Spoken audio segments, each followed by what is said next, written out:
Këto nuk janë pamje të tregut të rrobave të përdorura në ndonjë qytet çfarëdo, por një panorame e përditshme që ndeshet në rrugën Muze Justin Godart në qytetin e Vlorës, që është shpallur monument kulture. Në këtë rrugë është kryer parakalimi i fitimtarëve të luftës antifashiste nacional-çlirimtare, ndërsa shumë vite më vonë është xhiruar edhe mbritja në Vlorë e Isa Boletinit në filmin Nëntori 2.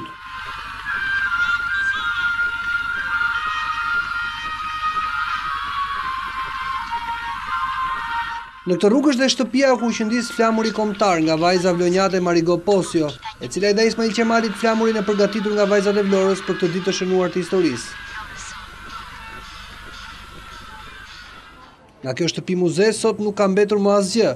Ajo është e kyçur nga jashtë dhe në të nuk hyn më askush, pasi banesa është thuajse e amortizuar nga brenda. Për të ruajtur ndoshta simbolikën e kësaj shtëpie dhe kësaj rruge, në një balkon ka një flamur kombëtar të harruar që nga 28 nëntori i kaluar, ndërkohë që banorët e kësaj rruge thonë se dikur kjo shtëpi ishte e vizitueshme. Ka qenë e hapur, kishte lidhje me muzeun kjo shtëpi, me kalimin e kohës erdhi demokracia, edhe hyn njerëz do si do aty e shkatroi çdo gjë aty. Dikur është bllokuar kjo, tani futen dhe makinat, siç bëjnë me shqiptarët, se dorin do të ligjim.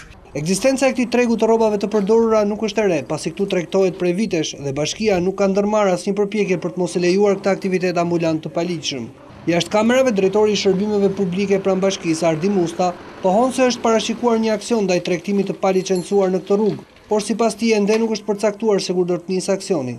Nga ana tjetër, në Drejtorinë Rajonale të Monumenteve të Kulturës në Vlorë, thonë se do të hartohet një projekt i veçantë përmes të cilit rruga Justin Godart të kthehet në identitetin e vet, por nuk japin asnjë afat. Derisa bashkia të nisë aksionin dhe Monumentet e Kulturës të hartojnë e miratojnë projektet, ndoshta do të vijë 28 nëntori i radhës dhe sërish kjo rrugë dhe shtëpia muze do të jenë në po këtë gjendje as pak tërheqëse për vizitorët.